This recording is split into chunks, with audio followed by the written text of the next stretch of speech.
Hello, BookTube. I have a Friday Reads for you, a big bursting pile of books here I want to show you and talk about. I'm going to be diving into them this weekend, digging all around in them, seeing what I think of them, probably being disappointed by quite a few of them. The first one is an action mystery thriller. Sort of like Lee Child, only maybe a little bit more on the the police procedural aspect. It's by an author that is fairly well known to me, but it's the beginning of a new series. This is Open Carry by Mark Cameron, an Arliss Cutter novel. Very eye-catching cover there. It's the first novel starring Arliss Cutter, who is native to Florida but moves to the wilds of Alaska, not the two civilized places in Alaska, but deep in the wilds of Alaska. And let me read this to you. This comes out at the very end of February, so I need to get on this right away. That's why I'm going to do that this weekend. This author has an extensive career in law enforcement, but he also has an extensive career in writing. He did the Jericho Quinn novels. I've read a couple of them, and I really like them. And also, he also was a Tom Clancy. He wrote Tom Clancy's Oath of Office, which was incredible. It was incredibly good. He's not, and even though this is the beginning of a new series, he's not totally unknown to me. But let's see here. Okay, do we have any kind of a U.S. Marshal Arliss Cutter, combat veteran and born tracker, has been plucked out of the muggy Florida wetlands and assigned the tracker's task of hunting down the disappeared. But in the hidden islands, inlets, and passages of Prince of Wales Island, where everyone knows everyone, secrets can be hard to root out. As Cutter gets dangerously close to the truth, a massive storm front approaches, another body washes ashore, and the Alaska wilds become as violent and dangerous as the criminals.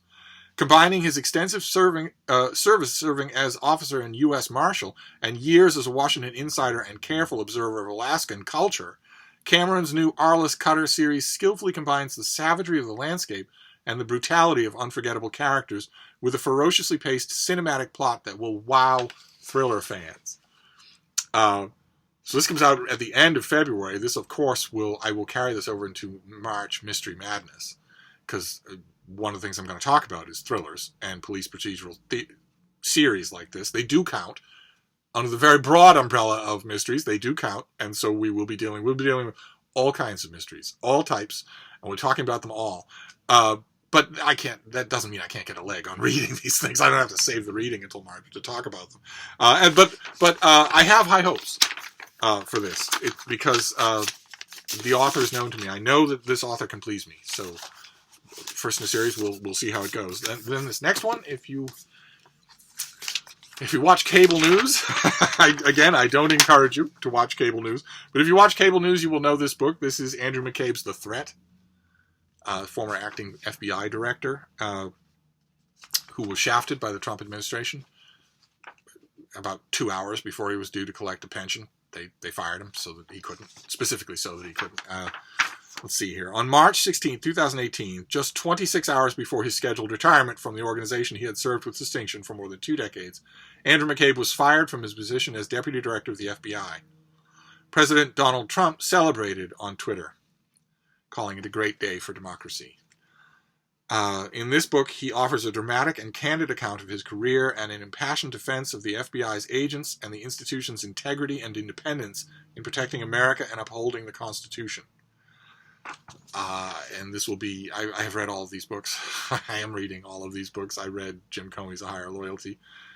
And this is going to be much along the same lines. I imagine it'll be arranged even in the same way, which means that the first half of the book will be personal stuff that to be fair, nobody cares about. Andrew McCabe would not have been tempted in any way to write a memoir of his life had it not ended, has his professional career not ended the way it is, had America's intelligence agencies not been under existential threat from a president of the United States who doesn't trust them and who doesn't believe them, doesn't believe he can be shown surveillance footage and audio and video of a Washington Post writer being lured to a destination, tortured, killed, hacked to pieces, and his killers walking around town in his clothing. The President of the United States can be shown all of that. Incontrovertible physical proof of all of that by his intelligence agencies and still say, I'm not sure I believe it. It's the unsolvable problem of what you do if you are an intelligence agent, especially a high-ranking one, and you are suddenly confronted with a president whose beliefs are not contoured by reality, who decides what he believes and then just believes them and doesn't care what reality is. What do you do if that happens? The second half of this book will be all about that. And if it's anything like Jim Comey's book, it will reek of self-righteousness and reputation renovation. We shall see. I can't avoid these things, so I will be reading it, and then we will see. This next one is a finished copy. I think we saw the advanced copy of this already. This comes out, I think, at the end of February, so I really need to. That's sort of the theme of all of this. But I'm not bound by February because I'm going to be reading all this stuff anyway. And this is Leo Damrosch. This is the new book by Leo Damrosch, The Club, and this is Johnson, Boswell, and all of their friends. You may recognize some of you will recognize these friends. You recognize that? Recognize that? Fat little historian. This is a natural spin-off. Damrosch wrote a big, wonderful biography of Jonathan Swift, and this is a natural spin-off of that. Let me see if I can. I think we saw this already. In 1763, the painter Joshua Reynolds proposed to his friend Samuel Johnson that they invite a few friends to join them every Friday at the Turk's Head Tavern in London, to dine, drink, and talk until midnight. A wonderful idea. I would gladly invite all of you here to Hyde Cottage to do the same thing. Eventually, the group came to include among its members Edmund Burke, Adam Smith, Edward Gibbon, and James Boswell, and it was known simply as The Club.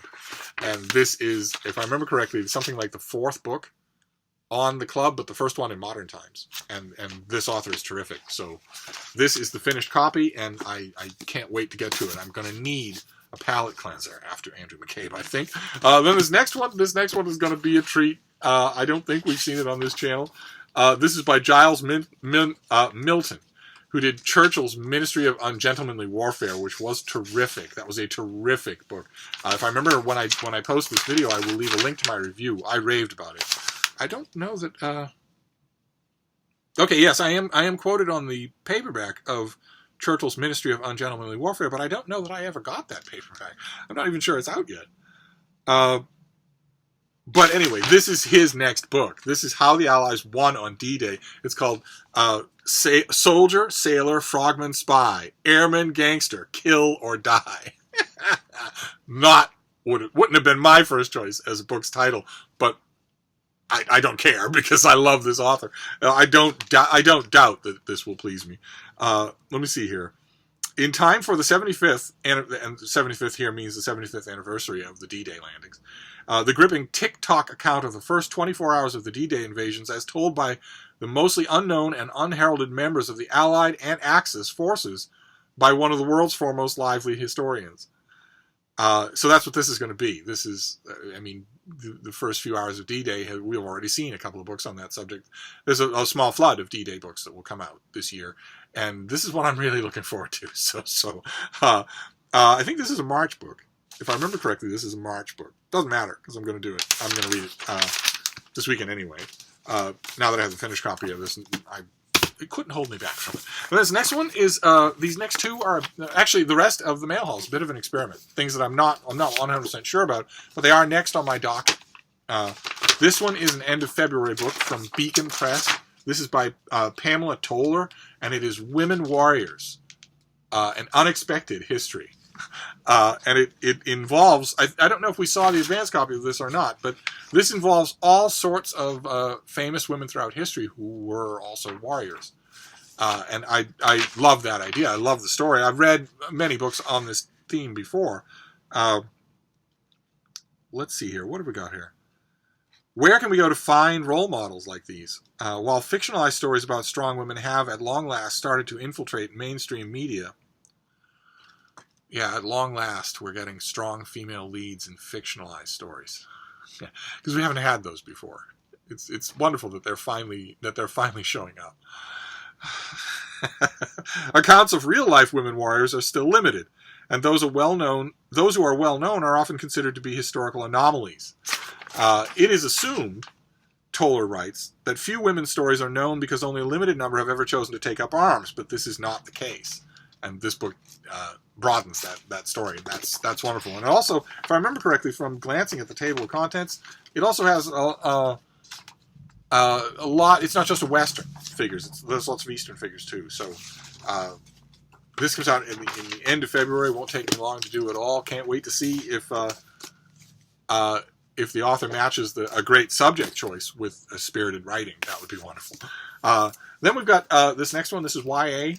I don't have a pub sheet for it, but I think it's a debut. Is it? Is this a debut? I think this is a debut. And I'm very much looking forward to it, although you're going to be able to tell right away that there's a thing about it that irritates me. This is The Field Guide to the North American Teenager by Ben Philippe. The Field Guide to the North American Teenager. I don't have a pub sheet, so I'll have to read you here. Norris Kaplan is clever, cynical, and quite possibly too smart for his own good. A black French-Canadian, he knows from watching American sitcoms that those three things don't bode well when you are moving to Austin, Texas, which is what he's doing. Plunked into a new high school and sweating a ridiculous amount from the oppressive Texas heat. Oh my God, sing me a song. Oh my God. You're not prepared for it. I used to live in Austin, and you're just not prepared for it. Norris finds himself cataloging everyone he meets, the cheerleaders, the jocks, the loners, and even the manic pixie dream girl. Making a ton of friends has never been a priority for him, and this way he can at least amuse himself until it's time to go back to Canada, where he belongs. Yet against all odds, those labels soon become actual people to Norris. Like loner Liam, who makes it his mission to befriend Norris, or Madison, the beta cheerleader who is so nice it has to be a trap. Not to mention Artie, the manic pixie girl, who might, in fact, be a real love interest in the making. He even starts to play actual hockey with these Texans. But the night of the prom, Norris screws everything up royally, and as he tries to pick up the pieces, he realizes it might be time to stop hiding behind his snarky opinions and start living his life. Along with the people who have found their way into his heart. Now that sounds wonderful. And I don't know if this is a debut or not. I don't have a pub sheet to guide me. But I can't wait to read it. I'm going to dig right into it. And you might think, well, okay, could there possibly be in that to annoy you? And I didn't get annoyed until I read the author's bio. And the author's bio is that he is a New York-based writer and screenwriter, born in Haiti and raised in Montreal, Canada. He has a Bachelor of Arts from Columbia University and an MFA in Fiction and Screenwriting from the Missioner Center of Writers in Austin, Texas. He also teaches screenwriting at Columbia University. Oh, this is his debut novel. Okay, great. And that raised my hackles right away because this is, if the book is charming and wonderful, and I don't particularly care, but I like writers to create things, not just to indulge in barely disguised autofiction. But I would have been just grumpy, but I probably wouldn't have said anything until the last line of his author bio, which is unbelievable in every sense of that word. The last line is, he finds writing about himself in the third person terribly awkward. I don't think so. I don't think so. In fact, I think there are very long odds that he will ever do anything else in his entire writing career but write about himself in the third person.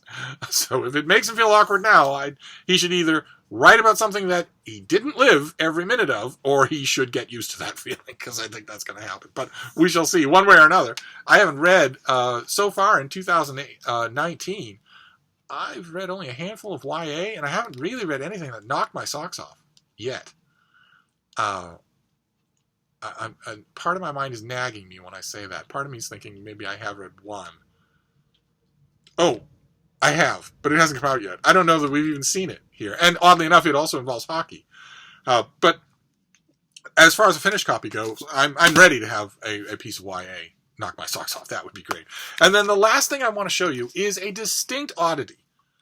I don't know what to make of it. I think the only way, I don't know what to make of it even preliminarily. I think the only way I'm going to make anything of it is to dive into it, read it, and examine the crap out of it. And it's by Ray Kurzweil. A lot of you will know him. He's written a lot, and is most famous for his book, The Singularity is Near. I believe he also has a large number, an unhealthily large number, of TED Talks to his credit, or TED-like talks. And this is his next thing. I don't know what to make of it. I can't imagine it being in bookstores. It's called Danielle, and it is 2 ornate illustrated hardcover copies. So the book is Danielle, Chronicles of a Superheroine. But then there's a nonfiction companion, a chronicle of ideas. So let me show you these things. This is Danielle, the Chronicles of a Superheroine. The book is written by Kurzweil. It's his fiction debut, and it's illustrated by his daughter, and in which the main character, Danielle, confronts a lot of the problems that face the world: global warming, climate change, income inequality, election corruption, all sorts of stuff, like resource distribution, all sorts of stuff. She encounters all of those problems in the world with optimism and inventiveness to try and figure out ways to solve them in a novel. This is an illustrated novel of her doing that. That is the first volume. And then the second volume is Kurzweil writing nonfiction on those problems. Also illustrated, also very heavy. The 2 volumes together are $50. And this is a nonfiction companion to the novel. And I don't know what to make of this thing. Well, of course, I went straight to the publicity material to see if they would help me to know what to make of it, and they did not. Because this has a blurb from Tony Robbins, who doesn't read any books that aren't his own. He doesn't even read them, doesn't write them anymore. He doesn't read. So, and his blurb is, it's not every day that the Edison of our day writes a novel on how you and I can solve the myriad problems that we face in society today. No, it's not every day that the Edison of our time does that. True. Unhelpful, but true. But it also has a blurb from Dean Ornish, who also does not read. Absolutely does not read. So what do I care what he blurbs about this book, because he knows the author? And another blurb in this pub sheet here. I don't want to be too indelicate. These are 2 enormously illustrated novels, and the other blurb is by Stevie Wonder. So I don't know what to make of that. I have to assume in all 3 of those cases that the blurbs are simply coming from the fact that the authors like that those people like this author. And I don't know what to make of these either. I'm going to have to dive in and see what tenor is done here. I am worried by the fact that Danielle, our main character, is a tween. She is a smart, sassy tween. So she's not even a teenage girl yet. And I worry about that because usually when I read YA or middle school stuff about tweens encountering the world's problems, ingrained world problems like pollution or income inequality or whatever, they solve them easily. The implication being, never explicitly said, and I don't imagine that Kurzweil will say it, the implication being that really it's the stupidity of the ingrained old white guys that's the reason why these problems haven't been solved right away. And we live in a very, very multifaceted, complex world, and it doesn't help anything at all to take that kind of attitude. Nothing is helped by that at all. That does not empower young people. It gives them false empowerment.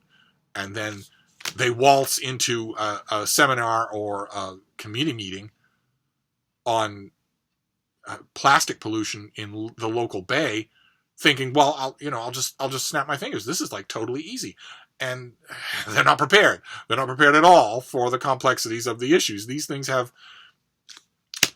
I have to trust that Kurzweil knows that. I have not been anywhere near as impressed by his nonfiction science woo writing as so many of his innumerable fans have been. And I worry about that being transferred to a book in which it sounds like little Danielle is going to easily see and figure out solutions to all of these major problems just on her way to doing something else. I worry that that's the case. I could be worrying for nothing. This could be much more complex than that. It's interesting. I have never read, I don't think I've ever read a novel with a nonfiction companion to it.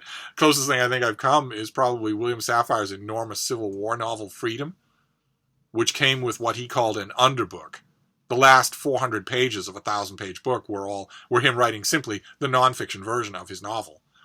I think that's the closest that I've ever come to this. But something like this, designed to be 2 different books, I don't know what to make of it. So I'll have to dig in and see. This is the most unusual thing I have encountered yet in 2019. But I'm all for it. I mean, this author has not impressed me. I do not consider him to be the Edison of our time. And the fact that he enlisted a PR squad instead of readers to blurb his book naturally ruffles the feathers of the book reviewer. but it's certainly interesting. So I'm gonna give it a try. It comes in a slipcase box. I imagine this is how it'll be sold in bookstores. I'm curious to know how it will do. I'm actually curious to know if you will see it in your bookstore. In a normal retail bookstore like Books A Million or Barnes & Noble, will this even be there? Or will it be like behind the counter at the registers or something like that? Kurzweil's a name. So this project is fairly high profile. I don't know. It's unusual. I've never seen anything quite like it, so I'm going to be digging into it this weekend. So that is a Friday Reads for you. So we have a bit of a mystery. I will report back on Danielle, Chronicles of a Superheroine. Then we have a Field Guide to the North American Teenager, a YA debut. Then Women Warriors, and the subtitle is An Unexpected History because the author finds that there were quite a few. It's not just Joan of Arc. There were quite a few women who took the field in battle. Then, I can say this title again. Soldier, Sailor, Frogman, Spy, Airman, Gangster, Kill or Die. If there's ever been a solemn 75th anniversary D-Day history with that kind of a title, I don't know about it. But I would ordinarily, poo-poo it. But this author has won my goodwill. We talk about that process all the time on this channel. If I encounter an author and they knock it out of the park, I go into their next book unabashedly a fan. They have now an account of goodwill that they are going to have to diminish themselves. I'm perfectly happy to do that. That I'm willing to do. And I try not to do the obverse. If an author displeases me, I try to go into their book with the same even slate that I went into their first book with. The obverse is unfair to the author. The converse there, where they build up a bit of goodwill, as far as I'm concerned, that's their due. If you're an author and I'm a professional reader and you immensely please me with a book, of course I'm going to smile on your next book. I try to keep I don't know if I made sense there, but I try to keep the scales relatively balanced. And of course, the fact that he wrote a book that I really liked is not going to blind me to the defects of this book if they're there. Then The Club by Leo Damrosch. Talk about the same thing. Oh my God, his biography of Jonathan Swift was so good. I can't imagine that this thing will fail. And I might point out that the paperback of Leo Damrosch's biography of Jonathan Swift has a wonderful blurb on it. Might want to check that out. Then Open Carry by Mark Cameron. Once again, the same theme there in that this author has a large body of goodwill with me. I already know that he knows what he's doing. I know that he can write a personality-driven, fast-paced action scene, an action story. So I'm willing to try him in a new series set in Alaska. I know quite a bit about. I have hiked every inch of the back wilds of Alaska, every inch, in all weathers, including in some winters. Oh my God, booktube. The tales I could unfold unto thy ears would stand thy several hairs on end like quills upon the fretful porpentine. There were weeks. Oh my. Anyway, and also, last and probably least, The Threat. Andrew McCabe's book on the intelligence operations in the United States during the Trump administration, and also himself. So we will see if he can rein in the natural temptation to just retroactively whitewash his name, burnish his name, gild his name in gold letters 10 feet high. If he can rein in that impulse. Certainly he was there in a number of meetings. He was at ground zero in a number of rooms and crucial decisions. So he has stuff to write. So we shall see. I will report back. So that's my Friday reads. That is a bunch of stuff that I will be reading all of today, all of tonight, all of tomorrow. So as usual with Friday reads, I want to know what you're working on. I might do a Saturday reads and supplement this. Certainly a Monday reads is almost a given. But anyway, I'm going to wrap this up and I will see you soon. Thank you, BookTube.